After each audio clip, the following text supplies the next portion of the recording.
नमस्कार दोस्तों, स्वागत है आपका आपके अपने यूट्यूब चैनल मनस टेल्स हब में। दोस्तों, ये नई कहानी है, इसे शुरू करते हैं। ये कई पार्ट्स में आएगी क्योंकि काफ़ी बड़ी कहानी है। कहानी में अब तक हमने देखा कि श्वेता और राजीव दोनों एक दूसरे को प्यार करते हैं, दोनों की शादी हो जाती है। शादी के बाद परी और पुलकित 2 बच्चे भी हो जाते हैं। लेकिन श्वेता की महत्वाकांक्षा के चलते वो अपना बुटीक चलाने में बिज़ी हो जाती है और बच्चों पर ध्यान नहीं दे पाती, जिससे बच्चे अपनी माँ के प्यार से अनभिज्ञ रह जाते हैं और इसी चीज़ को लेकर पति-पत्नी के बीच में खटपट होती है। खटपट बढ़ती-बढ़ती बात तलाक तक पहुँच जाती है। दोनों ही कोर्ट में केस फाइल कर देते हैं और दोनों बच्चों की कस्टडी अपने पास रखना चाहते हैं। केस चलता है, अगली डेट की सुनवाई हो जाती है। एक दिन राजीव बच्चों को स्कूल भेज देता है, लेकिन बच्चे स्कूल से वापस नहीं आते। बच्चों का स्कूल से ही किडनैप हो जाता है। वो दोनों पुलिस स्टेशन जाते हैं, लेकिन पुलिस वालों ने भी एफआईआर दर्ज करने से मना कर दिया। वो हताश निराश वहां से निकलते हैं। कहानी में अब आगे।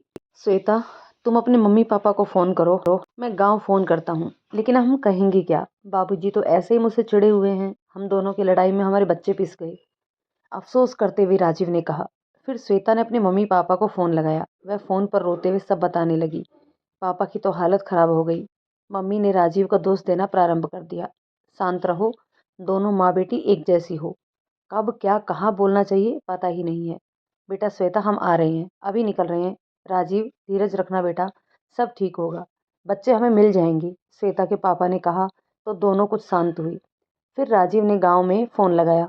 बापूजी, आप लोग ठीक है ना? हम लोग ठीक हैं। चल बच्चों से बात करवा दे। अभी तो स्कूल से आ गए होंगे ना? बाबूजी ने कहा तो दोनों ही चुप हो गए। नहीं बाबूजी, दोनों अभी ट्यूशन गए हैं। मैं बाहर में हूँ। राजीव ने थके हुए स्वर में कहा। क्या बात है बिटवा, दुखी लग रहे हो? हम आए का? कोनो बात है तो बता सकते हो, बाबूजी ने स्नेह से कहा। ना ना बाबूजी, वो केस चल रहा है ना, उसी से परेशान हूँ। राजीव ने बात नहीं बताई। हाँ तो वो परेशानी तो खुद की ली हुई परेशानी है ना बेटा। तुम लोगों से शादी नहीं संभलनी थी तो बच्चे ही नहीं पैदा करने थे। अब भुगतो, बाबूजी ने गुस्से से कहा और फोन रख दिया। अब अब क्या करें? ना तो मेरे और ना ही तेरे माँ पापा बच्चों को ले गए। कौन ले गया राजीव? यदि कोई किडनैपर होगा तो जरूर फोन करेगा। चलो घर चलते हैं। सर को फोन करके देखो, सीसीटीवी से कुछ पता चला या नहीं, श्वेता ने कहा तो राजीव ने सर को फोन लगाया, लेकिन वहां टेक्नीशियन पहुंचा ही नहीं था। अब क्या करोगी? कहाँ छोड़ दूं तुम्हें? बुटीक में, राजीव ने पूछा तो श्वेता ने बहुत ही बेबस नजरों से उसे देखा। मैं घर चलूंगी राजीव, तुम्हारे पास। पता नहीं कब कोई खबर मिले, फिर वहां तुम्हारे साथ कहीं जा भी सकती हूँ। चलो फिर, राजीव ने उसे अजीब सी नजरों से देखते हुए कहा और गाड़ी की ड्राइविंग सीट पर बैठ गया। जैसे ही दोनों घर पहुंचते हैं, रेखा दौड़ कर आई। साहब, कुछ पता चला पुलकित और परी का? नहीं रेखा दीदी, कुछ पता नहीं चला। ऐसे ही परेशानी कम नहीं थी, अब ये तो आफत गिर पड़ी हमारे ऊपर, राजीव बोले और सोफे पर गिर पड़े। रेखा रोती हुई पानी लाकर दी दोनों को। क्या हुआ बेबी? बच्चे कहाँ चले गए? सब मेरी गलती है, मैं ही देर से गई। क्या कह रही है रेखा दीदी? बच्चे स्कूल के बाहर से गायब हुए हैं। आप इसका दोष खुद पर मत दीजिए, राजीव ने कहा। फिर भी वह रोती रही। श्वेता उसे घूरती रही। राजीव ने फिर अपने कुछ दोस्तों को फ़ोन लगाया। सब अच्छे पदों पर थे, शायद कुछ मदद मिल जाए। यह सोच सबको बताना ज़रूरी समझा। राजीव के कॉल करने की देर थी कि उसके सारे करीबी दोस्त आ गए। राजीव, ज़रूर फिरौती के लिए किसी ने के उस बच्चों को किडनैप किया होगा। हमें उसके फ़ोन का इंतज़ार करना होगा। आता ही होगा फ़ोन, राजीव के इंजीनियर दोस्त प्रभात ने कहा। उसकी पत्नी मनीषा तो डराने लगी।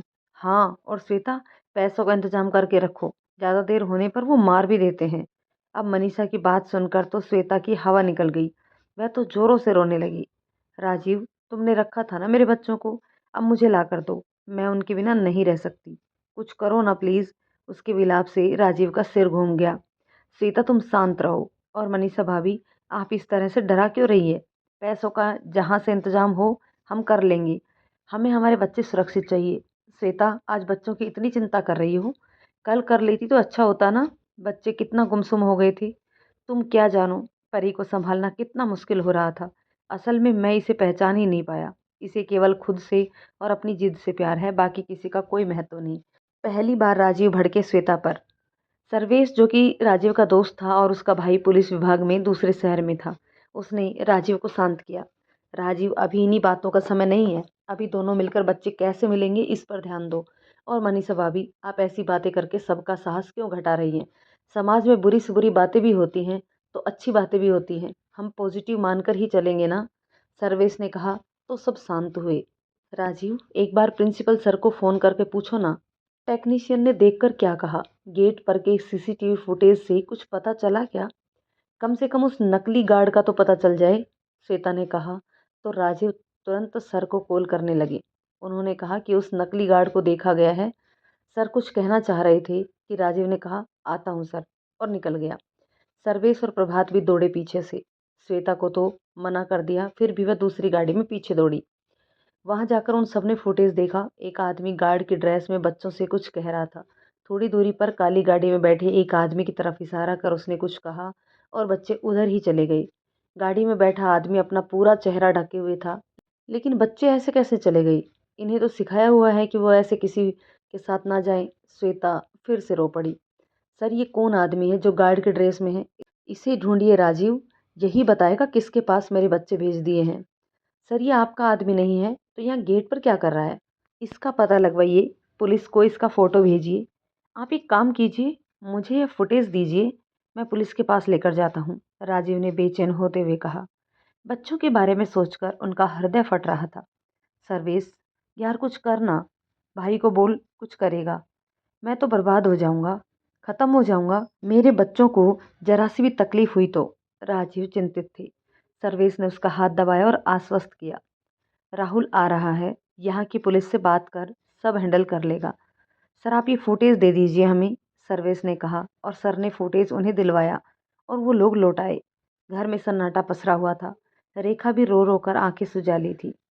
पूरे टाइम वह दोनों को कभी खाना देती, कभी बैग ठीक करती, कभी रोती हुई परी को चुप कराती। आज दोनों बच्चों को ना देखकर वह बिलख रही थी। तभी पड़ोस से कुछ पड़ोसी यह सब सुनकर आए। सभी दुख से दोनों को देख रहे थे, बच्चों के बारे में ही बातें कर रहे थे, इनकी तकलीफ को और भी बढ़ा रहे थे।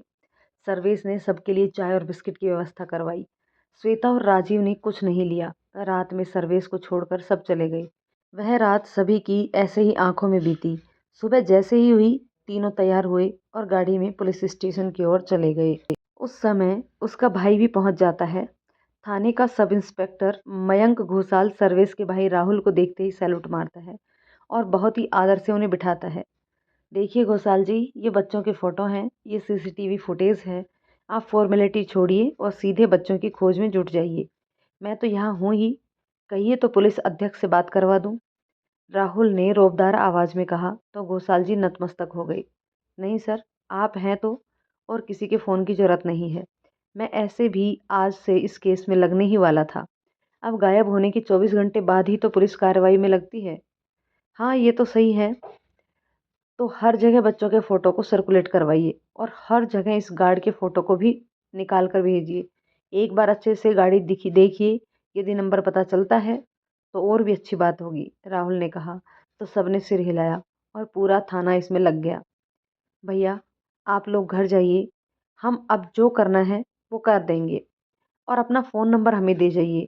यदि कोई फ़ोन आता है तो ट्रेस करवाएंगे, कहीं कोई फिरौती का चक्कर ना हो। राहुल ने राजीव और श्वेता से कहा तो दोनों ने अपना नंबर लिखवा दिया।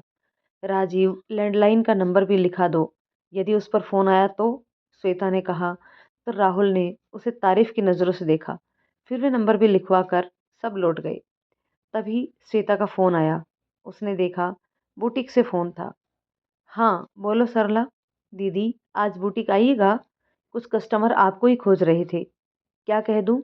नहीं रे, अभी मैं नहीं आ पाऊंगी, मेरे बच्चे नहीं मिल रहे, कहते हुए वो रो दी। राजीव ने अजीब नज़रों से उसे घूरा।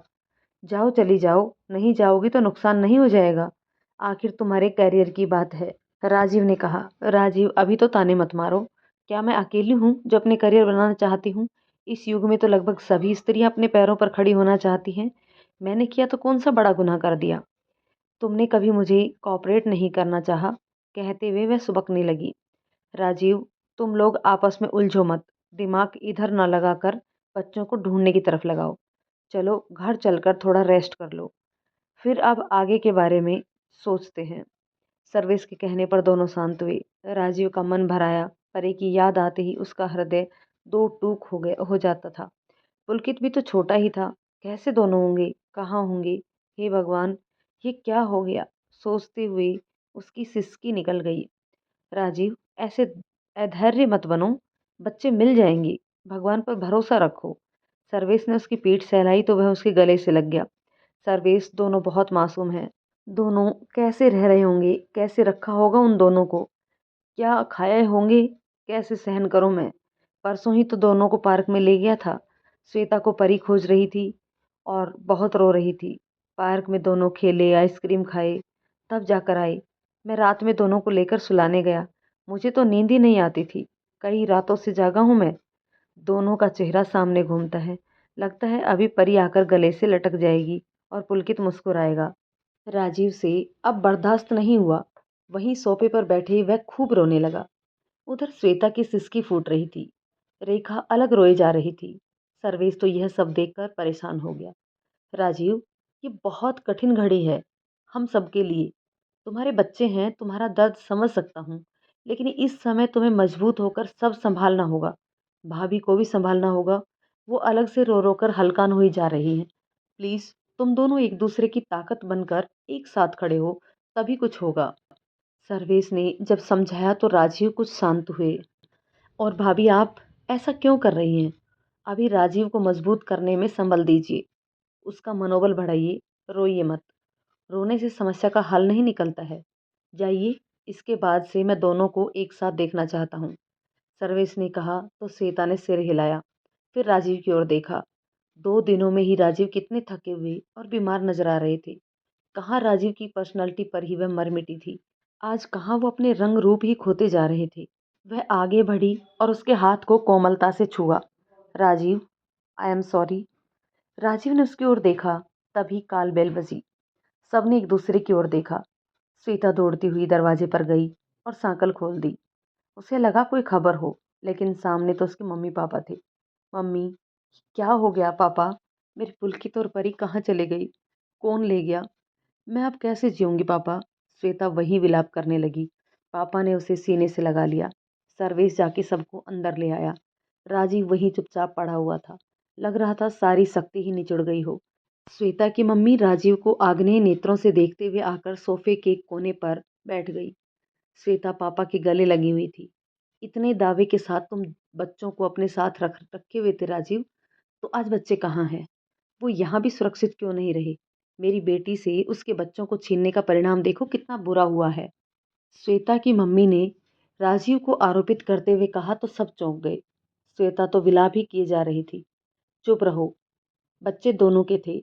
अभी इसे झगड़े और प्रतिष्ठा का सवाल मत बनाओ। श्वेता, कैसे क्या हुआ बेटा? सब विस्तार से बताओ। और राजीव, ये बताओ कि उन्हें ढूंढने के लिए क्या क्या कर रहे हो? श्वेता के पापा ने कहा तो उसकी मम्मी शांत हुई, लेकिन नजरों से राजीव पर अग्नि बाण बरसाना बंद नहीं किए। राजीव इन सबको नजरअंदाज कर उसके पापा को सब बताना प्रारंभ किया। पापा, बच्चों को स्कूल के गेट के बाहर से ही किसी ने उठा लिया, लेकिन ये समझ नहीं आता कि पुलकित तो समझदार है, वह कभी किसी अजनबी के साथ नहीं जाएगा। फिर उस गार्ड के कहने पर कैसे चला गया? राजीव ने सोचते हुए कहा। कुछ डर दिखाया होगा उसने बेटा, तभी वह गया होगा, पापा ने कहा। ये तो सर्वेश आ गया और उसने अपने भाई को बुला लिया। हमने थाने में बच्चों के फोटो और गार्ड की फोटो दे दिए हैं। फिर सीसीटीवी फुटेज भी दे दी है। अब देखते हैं क्या रिजल्ट आता है, राजीव ने धीरे से कहा। तभी लैंडलाइन पर रिंग होता है। राजीव तोड़कर उठाता है। हेलो। राजीव कांप गई। उधर से बाबूजी की भारी आवाज गूंजी। प्रणाम बाबूजी। खुश रहो बिटवा, खूब कामयाब हो, आकाश तक ऊंचा पहुंचो। लेकिन रे नालायक, परसों से कह रहा हूँ बच्चों से बात करवाओ, वीडियो कॉल से दिखाओ, तो सुनता काहे नहीं है रे? बीवी से इतना डरता है? बुला फोन पर, एक झाड़ लगाऊं जोर से उसे भी। बाबूजी ऐसा गरजने लगे कि फोन से ही निकल कर आ जाएंगी। उनकी आवाज इतनी तेज थी कि बिना स्पीकर पर डाले सबको सुनाई दे रही थी। सब राजीव की ओर टकटकी लगाए बैठे हुए थे कि वो क्या जवाब देंगी। बाबूजी, बच्चे आज बहुत थके हुए थे इसलिए जल्दी ही सो गए, कल बात करवा दूंगा। राजीव ने बात को संभालना चाहा। लगता है बच्चों से बात करवाने के लिए हमको वहीं आना पड़ेगा। आता हूँ, तेरी माँ भी छटपटा रही है तुम सबको देखने की खातिर। एक तो अपनी शहरी बीवी के कारण यहाँ बच्चों को लेकर गांव आना ही बंद कर दिया। उन्हें यहाँ कितना अच्छा लगता है तुम लोगों को नहीं पता? बताओ तो। बाबूजी फोन पर ही डांटते रहे। वे अपराधी भाव से सब सुनते रहे। जी बाबूजी। तो ठीक है, तू जी बाबूजी करता रहे, हम आते हैं। अब हमारे पोते पोती से मिले बिना नहीं रह जाएंगे, ठीक है? बाबूजी के शब्दों ने उसकी हवा निकाल दी। नहीं बाबूजी, आप लोग अभी मत आइए। वो जल्दी से घबरा कर बोले। यहाँ आकर तो वो दोनों की ऐसी क्लास लेंगे कि कई जन्मों तक याद रहेगा उन्हें। फिर श्वेता भी राजीव की तरफ देखने लगी। राजीव से नजरें मिली तो वह जोर जोर से नामे गर्दन हिलाने लगी। उन्होंने आंखों में ही आश्वस्त किया। क्यों, हमारे आने से कोई कर्फ्यू लगा है क्या तेरे शहर में? बाबूजी चिड़चिड़ा कर बोले। बाबूजी, वो बात नहीं है कि हम आपको मना कर रहे हैं। दरअसल अभी बच्चों की परीक्षाएं चल रही हैं, उनके बाद छुट्टियां हो जाएंगी कुछ दिनों की। परी और पुलकित को जाने का खूब मन है, इसलिए मैं ही छुट्टियों में उन्हें लेकर आ रहा हूँ, राजीव ने कहा। तो इधर सबके चेहरे पर राहत के भाव आए। श्वेता तो बहुत डर रही थी। वो तो अपनी नज़रों से ही उसे चीर देते थे। फिर हर समय टोका टाकी, ये ना करो, वो ना करो, ये क्यों पहना है, अभी क्यों जा रही हो, खुद से घर पर खाना क्यों नहीं बनाती। श्वेता परेशान होकर चिढ़ जाती थी। उसने फोन की ओर ध्यान दिया। आ रहे हो? सच में बिटुआ? वाह, चल, हमारी बूढ़ी आंखों में रोशनी आ जाएगी। जी ठंडा हो जाएगा अपने वंश को देखकर। परी तो जान है तुम्हारी अम्मा की। जीता रहे बेटा, जीता रहे। सबको मेरा प्यार देना और अपनी नक चढ़ी बीवी को हमारा आशीर्वाद देना। भगवान उसको सद्बुद्धि दे, कहकर उन्होंने फोन काट दिया। सब इस वार्तालाप से हक्के बक्के होकर रह गई। वहीं श्वेता की मम्मी चिड़चिड़ा रही थी। इतने सुंदर से उसके समधी ने उसकी बेटी की तारीफ जो की थी। राजीव, तुमने झूठ क्यों बोला? बाद में उन्हें पता चलेगा तो बुरा नहीं लगेगा उनको, सर्वेश ने कहा। तो सबकी प्रश्न भरी नजरें उन्हीं की तरफ उठ गई। वे यदि आ जाएंगे ना सर्वेश, तो हंगामा मचा देंगे। ऐसे ही हम दोनों को यहाँ डांटते रहते हैं। श्वेता की तो बैंड बजा देते हैं। इसका देर रात तक बाहर काम करना उन्हें सख्त नापसंद था। वे समझाते थे और ये चिढ़ जाती थी। पिछली बार तो ये इतना गुस्सा हो आई कि बाबूजी से ही मुंह लगाने लगी। जो मन में आया बक दी। वे तो गुस्सा होकर ही चले गए। मुझे भी बहुत डांटा कि मैं इसका नियंत्रण ही नहीं रखता हूँ। अब हम पुराने जमाने के तो है नहीं ना सर्वेश कि बीवी को कब्जे में रखें। ये क्या रह जाएगी? लेकिन क्या बाबूजी गलत कहते थे? बताओ तो। एक गृहिणी की, एक माँ की प्रथम प्राथमिकता तो उसका घर और उसके बच्चे ही ना होने चाहिए? पढ़ाई क्या केवल करियर बनाने और घर की जिम्मेदारी से भागना सिखाती है? रेखा के भरोसे सब छोड़कर ये निकल जाती थी अपने बुटीक के लिए। बच्चों को तो रेखा नहीं, अपनी मम्मी ही चाहिए थी ना। क्या करूं, मुझे कुछ समझ में नहीं आता। लगता है मैंने शादी ही बेकार में की। शादी कर ली तो बच्चे पैदा नहीं करने चाहिए थे। राजीव की आंखों से टप टप आंसू गिरकर नीचे कारपेट को भिगाते जा रहे थे। श्वेता एकदम शॉक्ड थी। राजीव से शादी का निर्णय उसी का था, लेकिन कैरियर चुनना क्या गलत था? इसमें मेरी क्या गलती है राजीव, जो मुझे कोस रहे हो? हजारों लाखों स्त्रियां पढ़कर अपने कैरियर को बनाती हैं। उनके बच्चे भी आयाओं के पास पलते हैं। इससे वे आत्मनिर्भर भी हो जाती हैं और बोल्ड भी। आगे चलकर निर्णय लेने में सक्षम भी होते हैं। किसी भी परिस्थिति को खुद से हैंडल कर लेते हैं। मैंने बच्चों के लिए जरा सा भी गलत सोचा हो तो बताना। मैं उनकी मम्मी हूँ राजीव, मैं उनका बुरा कैसे सोच सकती हूँ? श्वेता ने आंसुओं में डूबते हुए कहा। और क्या, मेरी बेटी गलत कहाँ है? तुम उसे सहयोग देते तो आज वो अलग नहीं रह रही होती। एक साथ रहकर किसी समस्या को हल किया जाता है कि अलग रहकर? तुरंत गुस्से में तलाक का मुकदमा ठोक दिया। इसी के लिए हम माँ बाप से मेरी बेटी विद्रोह करने पर उतारू हो गई थी। श्वेता की मम्मी जो राजीव पे बहुत गुस्सा आ रहा था। सॉरी मम्मी जी। श्वेता सुनो, बहुत सी स्त्रियां अपना करियर बनाती होंगी, इसके लिए घर परिवार बच्चों की तिलांजलि भी देती होंगी। उनके घर वाले विशेष करके पति कैसे मैनेज करते होंगे मुझे नहीं पता, लेकिन मैंने अपने बच्चों को तुम्हारे लिए तड़पते देखा है। क्या मैंने तुम्हें सहयोग नहीं दिया? श्वेता बोलो तो। लेकिन जब नन्हे पुलकित का असमय बचपन नष्ट होते देखा, नन्ही परी को इसके लिए बिलखते देखा तो रहा नहीं गया। नहीं मम्मी जी, मैं ये बर्दाश्त नहीं कर पाया। मैं इसकी व्यस्तता को झेल सकता हूँ, लेकिन बच्चों को तड़पते बिलखते नहीं देख सकता, कभी नहीं। अब मेरे बच्चे मुझे मिल जाएं बस। मैं यह नौकरी ही छोड़कर गांव चला जाऊंगा। भाड़ में जाए पद और प्रतिष्ठा। क्या करूंगा सब लेकर? मन की शांति खत्म हो गई है। वहां सुकून से तो रहूंगा? राजीव की बात सुनकर सभी अचंभित रह गई। श्वेता तो कांप ही गई। उसने राजीव की ओर देखा। लगता था वो खूबसूरत, हैंडसम और सरल राजीव कहीं खो गया हो। इतनी कड़वाहट तो कभी नहीं देखी उसमें। पूरे घर में एक सन्नाटा सा बिखरा हुआ था। बीच बीच में श्वेता की सिसकी उभर आती। उसकी मम्मी उसको संभाले हुए थी। इन 2 दिनों में ही श्वेता के चेहरे की सारी चमक गायब हो गई थी। मेकअप और मेंटेन से सब समय चमचमाती श्वेता अभी पहचान में नहीं आ रही थी। उसकी सहेलियों ने फ़ोन कर उसे परेशान कर दिया था। रात को सर्वेश और राहुल एक कमरे में सो गए। श्वेता के मम्मी पापा पुलकित और परी के कमरे में सो गए। श्वेता आई कि वह मम्मी के पास सोएगी। असल में कई महीनों से राजीव से अलग रही श्वेता राजीव के साथ कमरे में जाना नहीं चाहती थी। लेकिन बेटा, अभी राजीव को तुम्हारी ही ज़रूरत है। पति का संबल एक पत्नी ही बन सकती है। बता दो राजीव को कि तुम सब छोड़कर उसके लिए समर्पित हो। जाओ बेटा, श्वेता के पापा ने कहा। अच्छा, और वो जो सब समय शब्दों के बाण छोड़ता रहता है, कहाँ जाए हमारी बेटी? देखा, सब समय इसी के दोष देता रहता है। उसकी मम्मी की इच्छा नहीं थी कि वो झुके, लेकिन उसके पापा समझा बुझाकर उसे राजीव के पास भेज देते हैं। कमरे में उसे देख राजीव चौंक गई। इसकी अपेक्षा बिल्कुल नहीं थी। वह चुपचाप कमरे में चली गई। राजीव बेड पर छत की ओर नजरें गड़ाए लेटे हुए थे। उसे देखकर चौंक गई। आओ, कुछ चाहिए था क्या? कुछ नहीं, बस तुम्हारे पास बैठने आई। श्वेता आकर बैठ गई।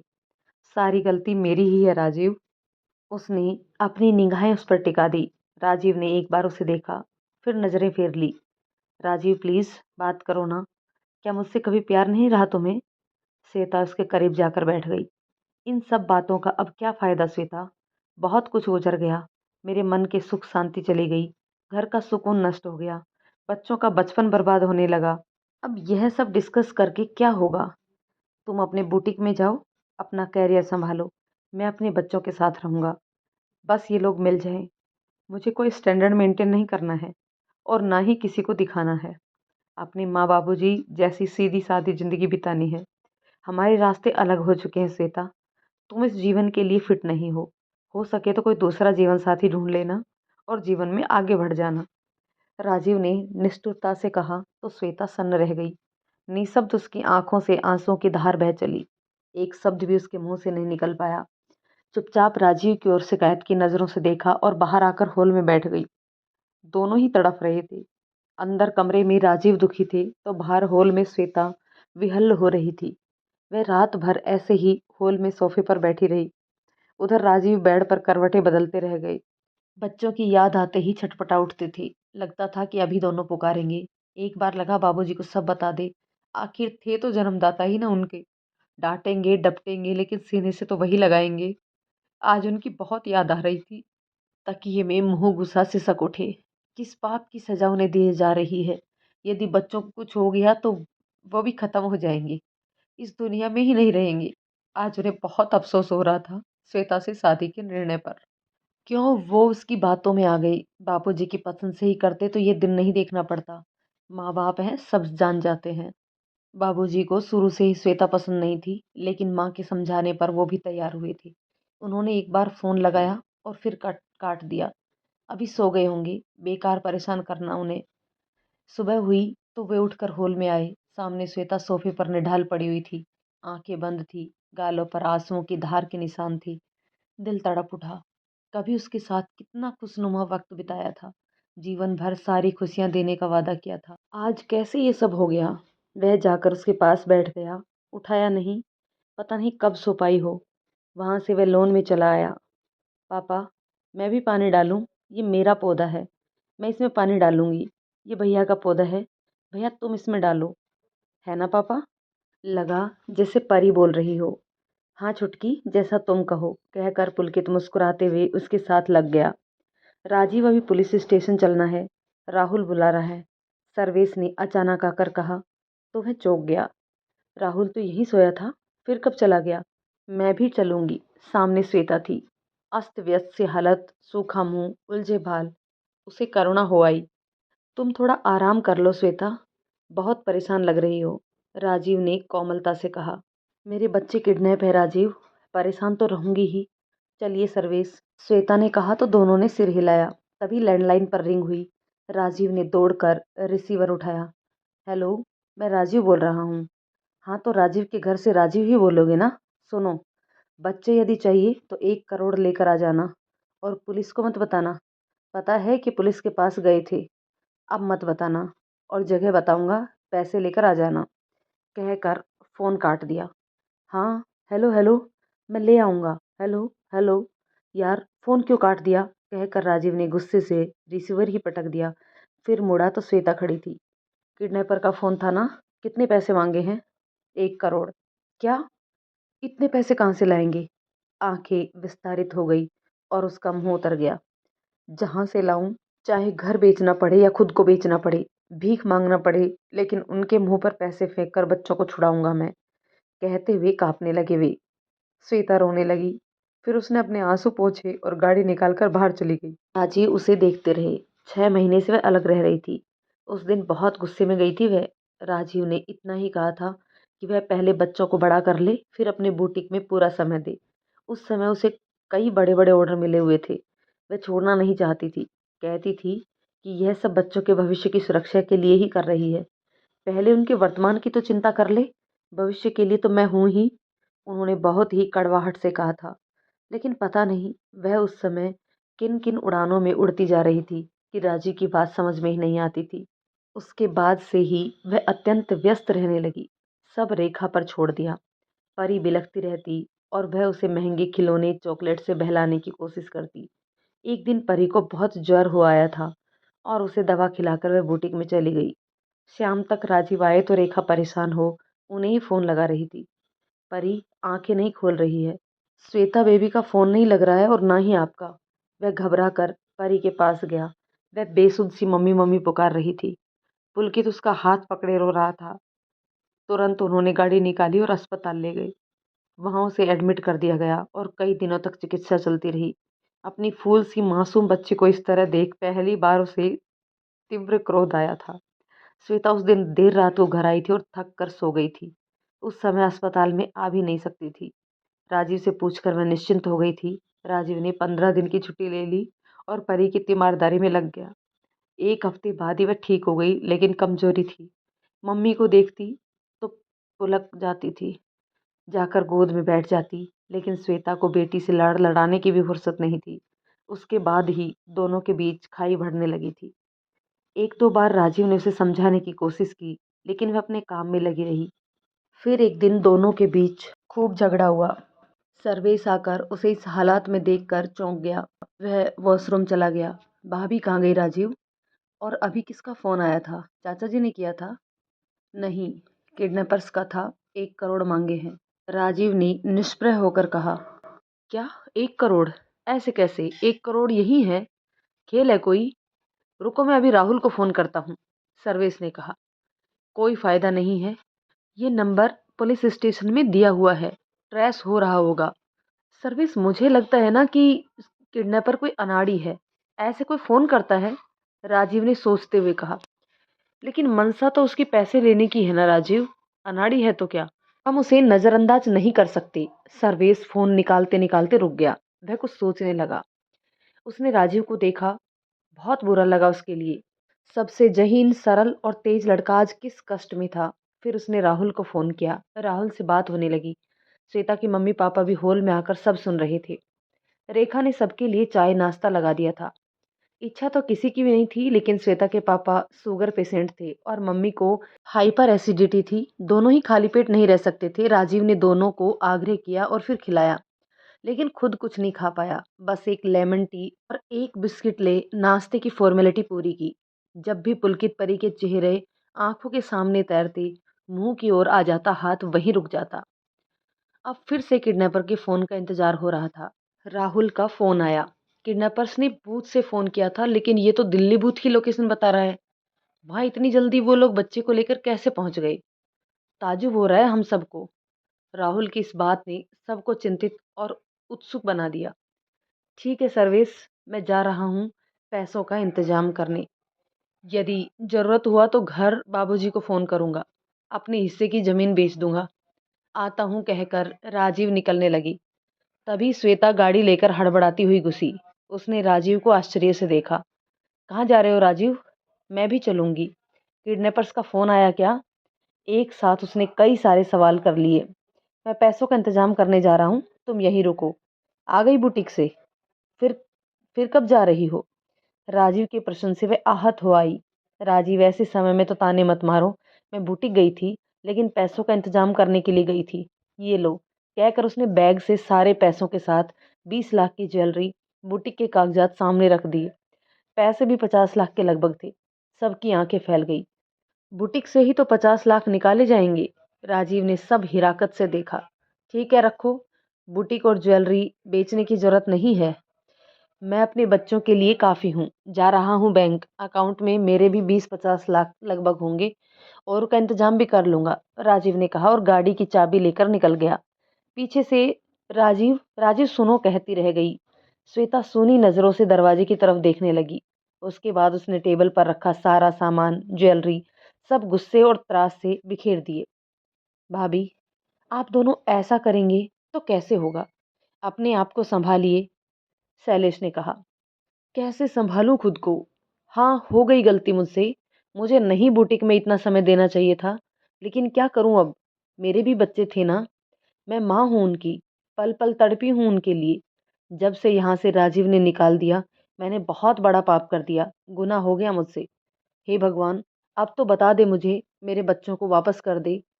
मैं सारा बुटीक वुटीक सब बंद कर दूंगी, मेरे बच्चे सिर्फ आ जाए मम्मी। श्वेता भर भरा कर वहीं गिर गई। उसकी मम्मी ने उसे थाम लिया, पापा ने सीने से लगा लिया। शांत हो जाओ बेटे, ये सब होने का था, अन्यथा क्या लड़कियां बाहर काम नहीं करती? बच्चों को आया के भरोसे नहीं रख कर जाती। श्याम को संभालो बेटा, पापा ने विहल होकर कहा। नहीं पापा, मैं बहुत खराब माँ हूँ। राजीव कहते थे कि बाद में बुटीक देखना।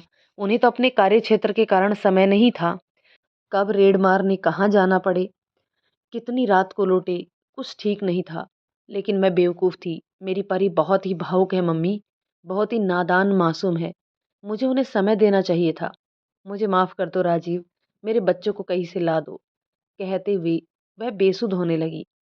अरे श्वेता के पापा, बेबी को संभालिए, ये तो बेहोश हो गई। 2 दिनों से इसने कुछ खाया नहीं है, और ये राजीव सब समय ताने ही मारता रहता है। अरे अपनी कोख से जना है इसने, रक्त मांस पिलाकर जन्म दिया है। ममता क्या इसे नहीं है? आप तो केवल बेटी को ही दोष देते हैं, कभी दामाद को भी बोलिए। मम्मी गुस्सा हो रही थी। जल्दी से सर्वेश और पापा ने मिलकर श्वेता को होश में लेके आया। सर्वेश उसे समझाने लगा। भाभी, आप पहले कुछ खाइए तो, नहीं तो रेखा दीदी जूस बनाकर ले आइए। मैं कुछ नहीं लूंगी, उसने मुंह फेर लिया। ऐसे ही कुछ घंटे बीते। सब फोन पर नजरें गड़ाए बैठे थे। जूस वैसे का वैसा ही पड़ा हुआ था। तभी राजीव आए और सोफे पर आकर पस्त होकर गिर गए। क्या हुआ राजीव? पैसे का इंतजाम नहीं हुआ? हो गया है। किडनैपर का फोन आया क्या? राजीव ने हताश से स्वर में कहा। नहीं, फोन तो नहीं आया है, लेकिन वे लोग लोकेशन ट्रेस कर रहे हैं। दिल्ली की पुलिस को भी इन्फॉर्म कर दिया है। राहुल लगा हुआ है। अभी उसने कहा कि वो आ रहा है यहाँ, शैलेश ने कहा। सब चुप ही रहे। लगता था शब्द ही चूक गए हों। आस पड़ोस के लोग आते और सहानुभूति दिखाकर दुख जताकर चले जाते। सर्वेश लोगों को लेकर अंदर कमरे में गया। क्या बात है सर्वेश, कुछ खबर दी क्या राहुल ने? कुछ नहीं, कुछ और कहना है मुझे। तुम दोनों का आपस का व्यवहार कुछ ज्यादा ही आक्रामक नहीं हो गया है? ये संकट की घड़ी है राजीव, एक दूसरे की ताकत बनो। तुम्हें दुख है तो भाभी का भी दुख कम नहीं है। पता है अभी वो बेहोश हो गई थी, कुछ नहीं खा रही है वे। वो या तुम जब बीमार पड़ जाओगे, कैसे सहन करेंगे इतना दुख? प्लीज राजीव, संभालो खुद को और भाभी को भी, सर्वेश ने कहा तो राजीव ने उसे सिर उठाकर देखा। फिर उसके कंधे पर लग गया और सिसक उठा। ठीक है, जैसा कहते हो करूंगा, लेकिन मेरे बच्चे तो मिल जाएंगे ना सर्वेश? राजीव ने सीन सूनी आंखों से देखते हुए कहा। मैं उसे बहुत प्यार करता हूँ सर्वेश, लेकिन सब उसने बर्बाद कर दिया। जब मुझे परी का बिलखना और पुलकित की असमय की गंभीरता याद आती है ना, तो जी करता है उसका चेहरा न देखे। लेकिन तुम कहते हो तो करूंगा, सब करूंगा, बच्चों की खातिर सब करूंगा। स्वर लगा डूबते हुए से, जैसे किसी कुएं से आ रहे हो। तभी होल से रिंग होने की आवाज आई तो दोनों दौड़े। राहुल भी आ चुका था। उसके इशारे पर राजीव ने फोन उठाया। हेलो राजीव, बिटवा, जरा बच्चों से बात करवा दो ना, तेरी अम्मा बहुत रो रही है। बाबूजी का फोन था। बच्चे अभी घर पर कहाँ से होंगे बाबूजी?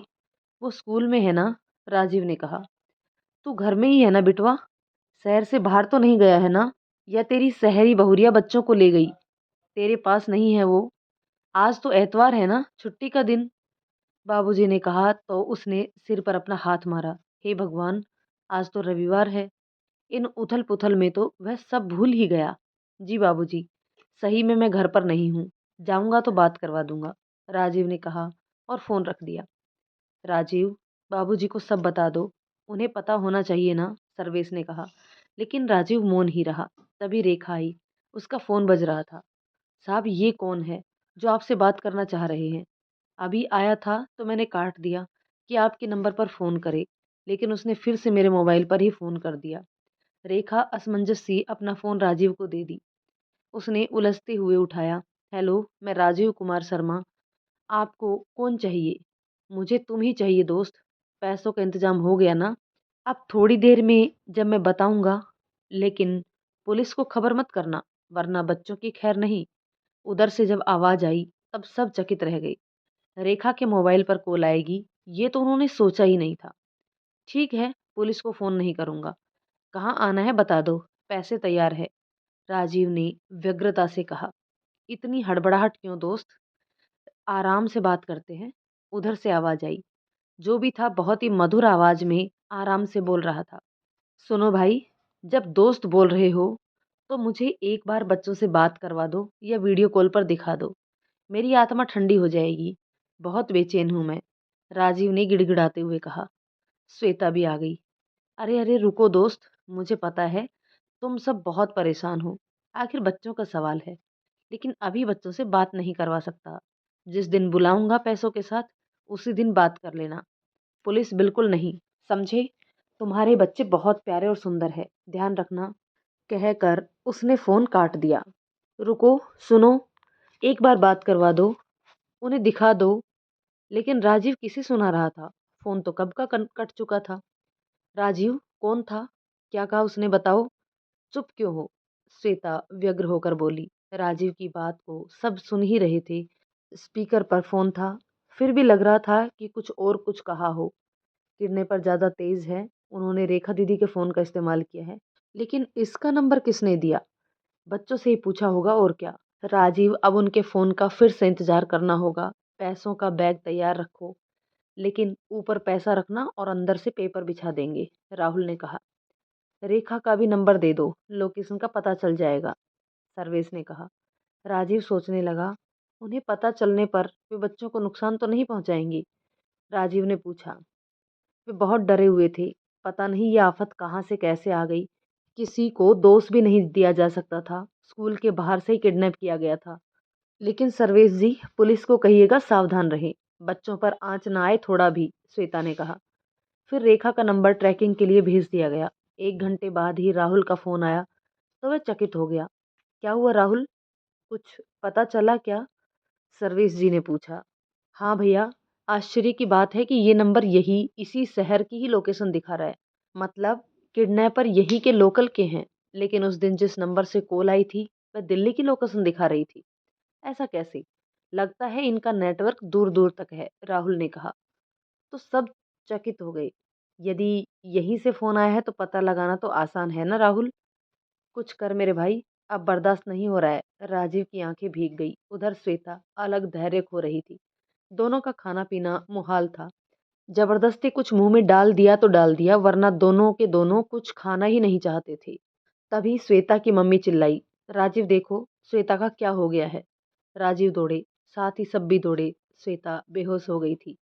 राजीव ने उसे उठाकर सोफे पर लेटा दिया और सिर गोद में रख लिया। रेखा जल्दी से पानी ले आई। श्वेता की मम्मी रोने लगी। सर्वेश ने जल्दी से डॉक्टर के पास फोन कर दिया। राजीव कभी हाथ सहलाते तो कभी माथा। पानी की छींटे देने से उसे होश आया तो राजीव ने उसे सीने से लगा लिया। श्वेता, अब तुम खुद को दुख मत दो। मैं अकेले कैसे संभालूंगा सब। श्वेता, क्या हो गया था तुम्हें? राजीव सिसक उठे, उसे सीने से लगाए हुए। श्वेता भी सुबकने लगी। राजीव, मेरे बच्चे राजीव, ला दो कहीं से भी ला दो। मेरा सब कुछ दे दो उन्हें, लेकिन ला दो पुलकित और परी को। मिल जाएंगे श्वेता, तुम धैर्य रखो, राजीव ने कहा। तभी डॉक्टर आए, उन्होंने उसका चेकअप किया। चेहरा सूख गया था, होठों पर पपड़ी पड़ गई थी, आँखों के नीचे शाह गड्ढे हो गए थे। लगता ही नहीं था कि ये वही चमचमाने वाली ग्लैमरस श्वेता है। वह अपने फिगर और अपना चेहरा हमेशा मेंटेन रखती थी। ये खाना क्यों नहीं खा रही है? खाली पेट रहने से इनकी ये हालत हुई है। सलाइन चढ़ाना पड़ेगा, एडमिट कीजिए अभी हॉस्पिटल में। डॉक्टर की बात से सब घबरा गए। नहीं डॉक्टर, मैं कहीं नहीं जाऊंगी, जो करना है यहीं कीजिए, कांपते हुए श्वेता ने कहा। फिर सबने यही ठीक समझा, घर में ही सलाइन चढ़ाने की व्यवस्था की गई। राजीव, एक बात कहूँ, खाना नहीं खाने से समस्या का हल नहीं निकलेगा। इसका सामना करने के लिए स्ट्रांग होना पड़ेगा, इसलिए दोनों एक दूसरे को खिलाओ, एक दूसरे का मनोबल बढ़ाओ। सर्वेश ने अलग ले जाकर राजीव को कहा तो उन्होंने हाँ में सिर हिलाया। ये लोग अब रेखा का मोबाइल भी पास ही रखते थे। पता नहीं कब किडनैपर का फोन आ जाए। श्वेता भी कमरे में न जाकर हॉल में ही दीवान पर लेटी रही। वहीं स्लाइन चढ़ता रहा उसे। राजीव उसके पास बैठा रहा। राजीव, आई एम सॉरी, मुझे माफ कर दो। मैं अब कभी तुमसे, बच्चों से अलग नहीं जाऊंगी। श्वेता बिलखने लगी। अभी ऐसे मत करो श्वेता, इतना बिखरना ठीक नहीं है। तुम्हारी भी ताकत चाहिए मुझे। हम मिलकर इस मुश्किल से निकलेंगे। बोलो, साथ दोगी ना? राजीव ने बहुत ही दुखी और हताशा के स्वर में कहा। हाँ राजीव, तुमने मुझे श्वेता कहा, तुमने मुझे माफ कर दिया। कहते हुए वह उठ बैठी और उनके गले से लिपट गई। फिर जब स्लाइन बंद हुई तो राजीव ने उसे मनुहार करके खिलाया। श्वेता ने भी किसी तरह राजीव के मुंह में निवाले डाले। फिर दोनों रोने लगे। इसके बाद फोन नहीं आया। श्वेता तो राजीव की बाहों में ही सिर रख के अपने बेड पर सोई हुई थी, लेकिन राजीव की आंखों में नींद का नामो निशान तक नहीं था। सुबह हुई, श्वेता की आंखें खुली तो उसे सब याद आया। राजीव का प्यार फिर से पाकर उसका तन मन आह्लादित हो उठा। अगले ही पल बच्चों को याद कर मन में फिर से कसक दौड़ गई। राजीव भी नहीं थे। वह धीरे से उठकर हॉल में आई तो सब वहीं बैठे हुए थे, बातें कर रहे थे। तभी फोन आया और सब चौंक पड़े। हेलो, मैं राजीव बोल रहा हूँ। राजीव ने मोबाइल उठाकर रिसीव किया। हाँ दोस्त, हम तुम्ही को फ़ोन किए हैं। तो बताओ, पैसों का इंतज़ाम हो गया ना? अब ये पता मैं बता रहा हूँ, लेकर आ जाना। शाम को 5 बजे पहुँच जाना, अकेले आना। किसी को भी साथ लेकर आने की ज़रूरत नहीं है। उधर से आवाज़ आई। वो तो ठीक है, मैं अकेले ही आऊँगा पैसे लेकर। लेकिन भाई, एक बार बच्चों से बात करवा देना। तड़प रहा हूँ, दिल को शांति मिल जाएगी। प्लीज़ भाई। राजीव ने फिर से आग्रह किया, लेकिन तब तक उधर से फ़ोन काट दिया गया। सर्वेश ने पता नोट कर लिया था। कई दिनों से सर्वेश यहीं था। अब उसके घर से भी फ़ोन आने लगा था। लेकिन सोचा कि अब तो 1-2 दिन की ही बात रह गई है। किडनैपर्स पैसा लेकर बच्चों को दे देंगे। फिर वह घर जाएगा। यहाँ की हालत देख जाने का भी इच्छा नहीं हो रही थी। क्या सोच रहे हो सर्वेश? परेशान हो रहे हो ना हमारे लिए? सॉरी यार। राजीव ने सोच में डूबे हुए सर्वेश को देखकर कहा। उसने राजीव का हाथ पकड़ सीने से लगा लिया। आंखें फिर से भर आई थी। फिर ऐसा ना कहना, मैं चाहता हूँ तुम खुश रहो। बस तुम्हारी खुशी वापस लाने की कोशिश कर रहा हूँ, सर्वेश ने कहा। तो राजीव का जी भर आया। आजकल ऐसे दोस्त कहाँ मिलते हैं? मिलते तो माँ बाप भी नहीं हैं, जिन्हें अब तक वह दुखी देता रहा। अपनी मर्जी से शादी करके भी आज वह सुखी नहीं है। ये श्वेता कभी माँ बाबूजी को यहाँ रखना पसंद नहीं करती। कारण था बाबूजी का हद से ज्यादा रोक टोक करना, और श्वेता को यह मंजूर नहीं था। अंतिम बार जब वो आए थे, उस समय पुलकित 8 साल का था और परी 3 साल की। पुलकित को अपने दादाजी से बहुत प्यार और लगाव था। हर समय वो उसके चिपका रहता था और उन्हीं के गांव वाली बोली सीखने लगता था। एक बार श्वेता की किटी पार्टी की सहेलियां आई हुई थी। उस बीच पुलकित आया और दोनों पैर उठाकर सोफे पर बैठ गया। एक ने उसे पास बुलाकर बिठाया। बेटा, किस स्टैंडर्ड में पढ़ते हो? हम दूसरी क्लास में पढ़ते हैं। मुझे मेरे दादाजी पढ़ाते हैं। फिर पोएम सुनाने के बदले उसने हनुमान चालीसा गा गा कर सुनाया। उधर से आते दादाजी तो मंत्रमुग्ध हो गए थे। दोस्तों, कहानी के इस पार्ट को अभी के लिए यहीं रोकते हैं। मिलते हैं कहानी के अंतिम भाग में। जानते हैं कि क्या बच्चे मिल पाएंगे या किडनैपर्स बच्चों के साथ कुछ और करने वाले हैं। तो चलिए दोस्तों, ये कहानी आपको कैसी लग रही है कमेंट करके ज़रूर बताइएगा। यदि कहानी पसंद आए तो लाइक शेयर कर दीजिए। चैनल पर नए हैं तो प्लीज़ चैनल को सब्सक्राइब ज़रूर कर लीजिए। मिलते हैं कहानी के नेक्स्ट पार्ट में, तब तक के लिए थैंक यू।